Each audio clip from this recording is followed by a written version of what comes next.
Diyos ko, Lord. Porky the 12th day of January. Napaka-difficult talaga ng difficult round. Ano mo naman kayo sa amin ni... Dahil dyan, ito po muna si Alvin Ignacio, the diva that you love. Kasama ko ang aking kumaring Ulso Maldita. Hi, this is Alex Brosas. Ito po ang The Kitty Show. Ang tayo nga talaga ng show, but station. Parang ang hirap pagpaka-Jacqueline Jose mode sa difficult round na to. Kailangan ano to? Hysteria? Dahil talaga, nung sinara ang prangkisa nila, talagang marami ang nalungkot, marami ang nawala ng trabaho, marami ang nalumbay, at marami ang naligalig. So ngayon, may balita pong ang ABS-CBN prangkisa, kasado na nga ba ang pagbabalik?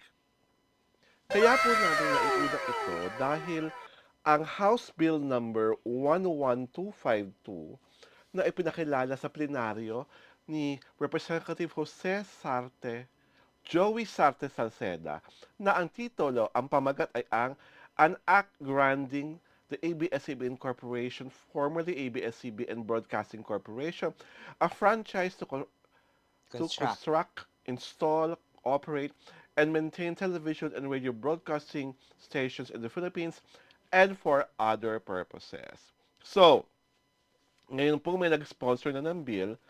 Ang magiging laban na lang nakasunod niyan is number one, if the bill can get enough numbers for it to be ratified. Yeah. And number two, ang question of national importance is, kailangan pa ba talaga ng ABS-CBN ng panibagong prangkisa given the fact that, una, they're the number one content provider now. Number two, lahat po ng kanyang social media networks at social media channels, whether in YouTube, in Facebook, in TikTok, in Twitter, Instagram. in Instagram, Millions. I buy the millions Mm-mm. ang mga subscribers. So, Mare, na-appreciate mo ba ang ginagawang ito ni Representative Salceda?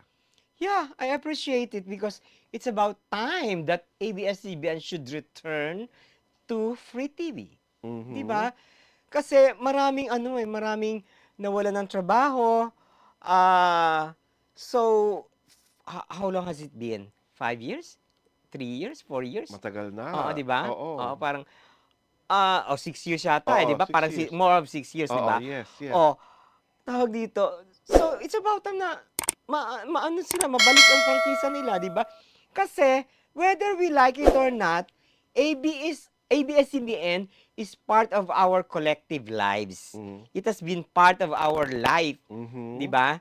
For how many years, di ba? Yes.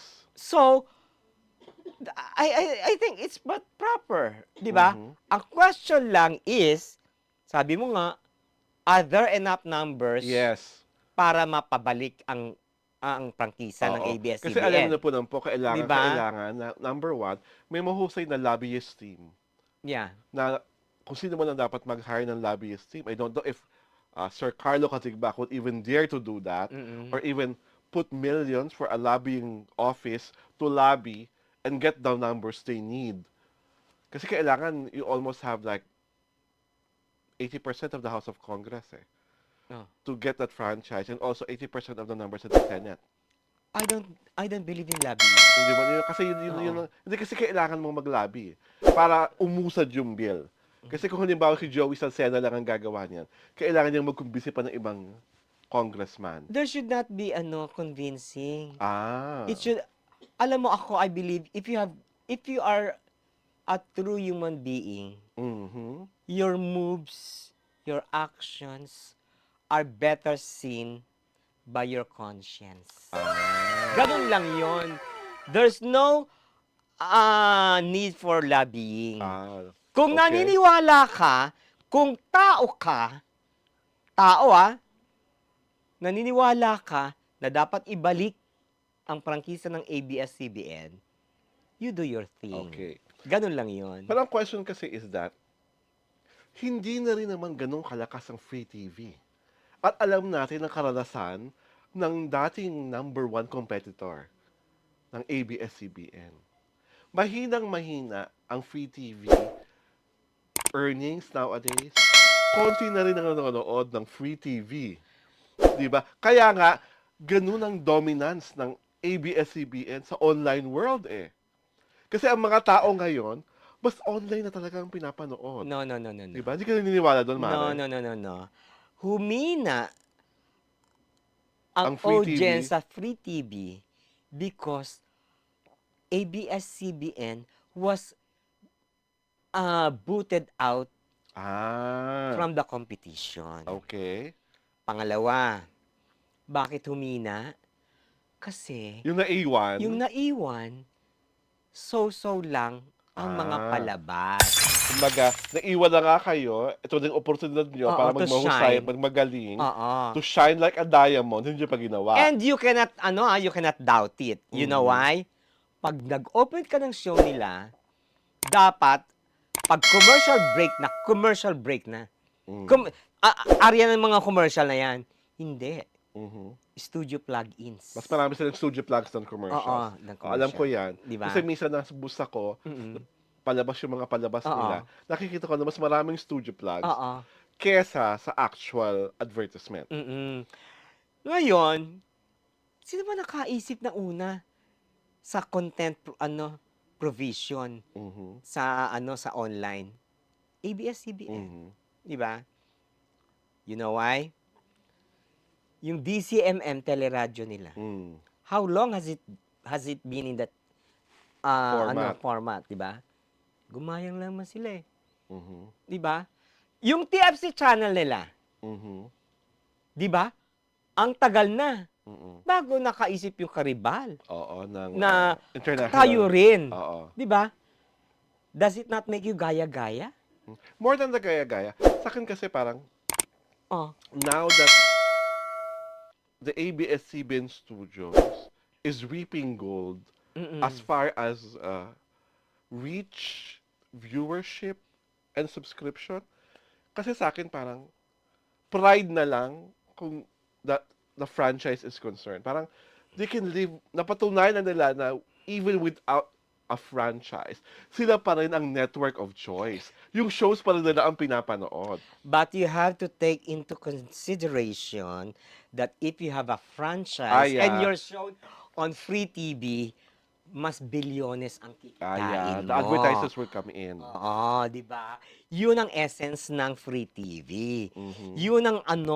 'Yun ang fuel that makes the network work.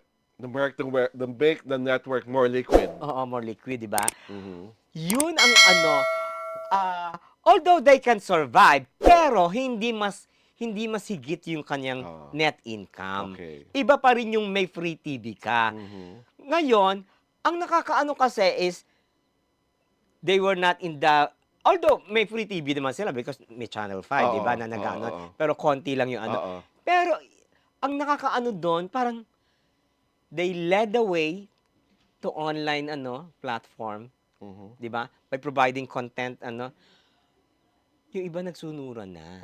They Mm. led the way, Oo. 'di ba?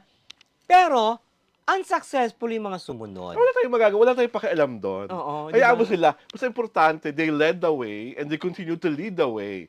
Kumbaga, everyone is just following the leader but they will Yeah. never get the template or the formula or the magic na meron ng ABS-CBN Studios. So sa akin kasi, ang kinakabaliw ko pa dyan is that it took these people like 6 years or 7 years to realize na the industry, the television industry, Mhm. needs ABS-CBN.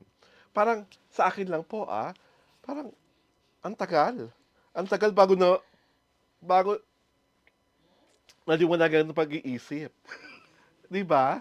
Parang, sinong humahawak-hawak sa inyo dati at talagang madilim ang inyong paligid, hating gabing walang hanggan. I think they were led to believe na ABS-CBN should be abolished. Ah, yes. 'Di ba? Mhm. Eh sila naman, wala naman matapang sa kanila, no? Well, To counter the kasi nga yun, di ba, 'Di yun, ba? di ba sa bill ni Ginoong Salceda, pinasabi niya kasi na, sabi ng SEC, walang problema, sabi ng BIR, walang pagkakautang, because those were the major arguments used before.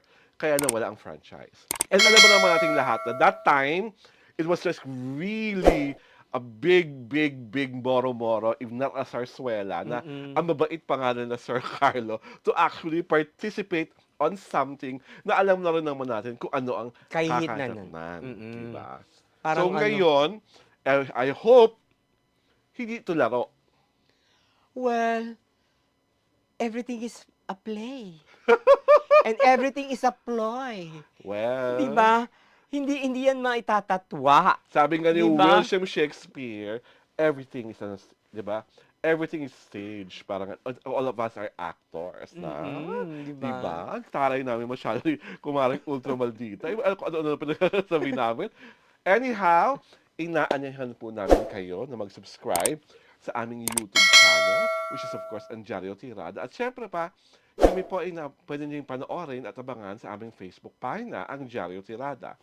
Ang The Kitty Show po ay napapalabas tuwing Sabado at Linggo sa 4:00 ng hapon. At syempre pa, samahan niyo po kami para ma-achieve ang aming silver button goal. Di ba? I'm sure maaasahan namin kayo dyan. Ito po si Alwin Ignacio, the Diva That You Love. Kasama ko ang aking kaibigang ultra maldita. Hi, this is Alex Brosas. Ito po ang The Kitty Show, ang Taya Taya Showbiz Edition. Happy Sunday!